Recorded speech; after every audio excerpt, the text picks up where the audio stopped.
Good morning, Dr. Gary here, Dr. Gary on the road. We sell dental practices nationwide. We are dental practice brokers. So welcome to another YouTube today. Today's topic is challenges trying to sell a dental office fully equipped with little, if no patience. We'll talk about a case study on that today. Anyway, so we're now in 25 states with 10 employees, and we continue to grow. I think we're going to California soon, maybe in 2 weeks.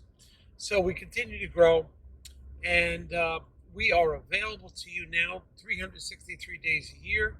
We take off Christmas and Easter, and it's 7:30 a.m. East Coast time to 9:30 p.m. every day during the week. We'll answer your calls, so please give us a call. Everything you're about to hear is for entertainment purposes only. It's not legal or business advice. Our phone number is 201-663-0935. And our website is dentalpracticeguide.com. So please give us a call, and especially if you're thinking about selling to a DSO, we could be your middleman. The DSOs that we sell to, and we pick and choose the best ones. Every time it could be different. They pay our commission. There's no commission to you if you're a large DSO selling a large practice selling to a DSO. Secondly, based on certain criteria, we can get your legal fees reimbursed at closing. So let's get into what today's topic is. So, case study, we have this doctor that calls, has not seen patients, been paying for the rent, but hasn't seen patients in 11 months. Kept the phone lines open, but just not seeing patients.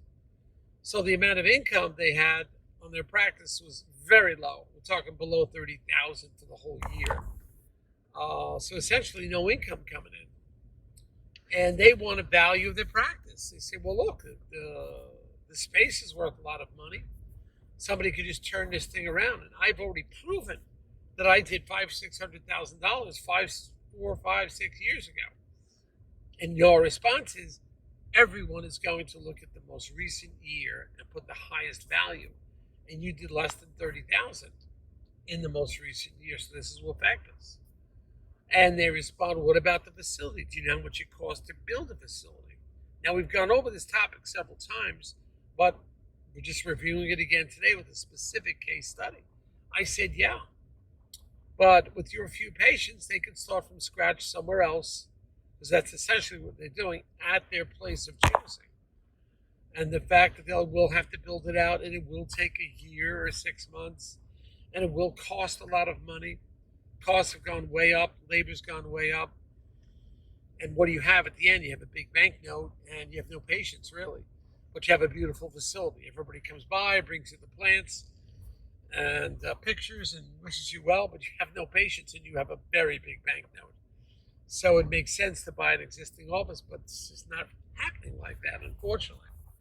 The buyers who can get the thing financed at 100% are just not buying those. However, if you do have a practice like that, it doesn't mean all is lost. Now, I do have a practice that's grossing less than $25,000, and we do have some activity on it.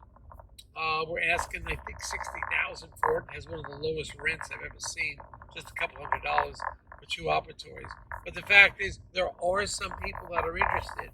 But the amount of time it's going to take, and you're paying rent every month, that we may be able to get a candidate for this one doctor, but you may be better off just putting it out in the open market, because of the months you'll lose every month and paying rent. Somebody's going to come in, they'll renovate the whole space, they won't put a value on your dental equipment. You have to take the dental equipment out and just sell it to a third party. You may get some value there. But I know what you mean. It doesn't make sense. Somebody's going to spend hundreds of thousands of dollars when they can spend very little money and just buy your existing office with no patience. They just don't want to be where you are, usually, is what the problem is. And they want their equipment, not your equipment. and they're getting all the financing. They don't care if it's an extra $500,000. They're so used to being in debt. Well, on this one doctor, we do have one, as they say, they're going to ask like 60,000, and it's just an arbitrary number they came up. I don't know where they came up with that number. They feel that's what they want, so we'll try to give it a whirl. And the rent is extremely low, and believe it or not, we've got 2 buyers that are interested. I don't know if it will sell, but we had 2 interested buyers. So even me, it's hard to predict. I didn't think that the doctor would get any play on this. Excuse me. I didn't think that the seller would get any play at $60,000, grossing less than $25,000. But we're getting play. The play is one dentist who retired and wants to get back in the game for very low money because the rent is extremely cheap. We're talking about a couple $100s.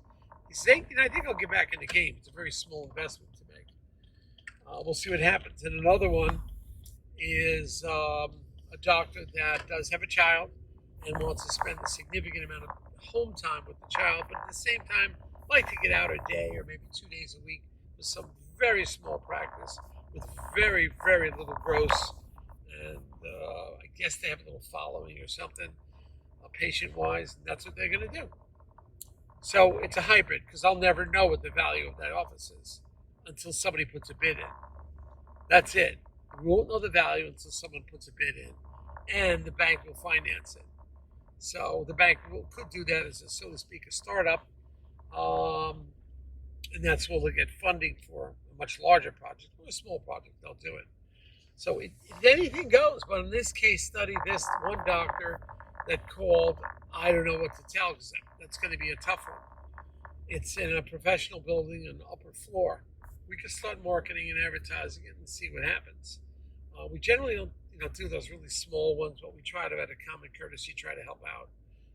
It'll be interesting to see, but it's all be buyer driven. So what the buyer thinks it's worth, that's the answer. What does the buyer think it's worth? But don't waste a lot of time waiting for the perfect candidate. If you have rental space, you're better off at least opening it to the open market. That is the open retail market, commercial retail market. Open it up so you have exposure to different fields that may be interested in it. Because waiting for dentists to buy it could be challenging. And it may take a very long time, and then you're going to get eaten up with the rental every month. So that you got to take that in consideration. Anyway, thank you so much for listening. Today we got a great day in New Jersey, 24 degrees. Oh, it's 30. Went up to 30. Big deal here. I can't wait till it gets warm again. But we're going out to California. Got a great trip coming up there. I think it's going to be county, Los Angeles County. And then we have another one coming up. And that one we work with a realtor broker. And then the other one's going to be New Mexico. That's going to be exciting. The New Mexico trip's going to be great because it'll be near the White Sands National Monument. And I'm really excited. They have an office right near there, almost on that road. So that's going to be great to see that. So I'm excited. All right, team, we're on the road. Dr. Gary, looking good. Hope to talk to you soon. Bye now.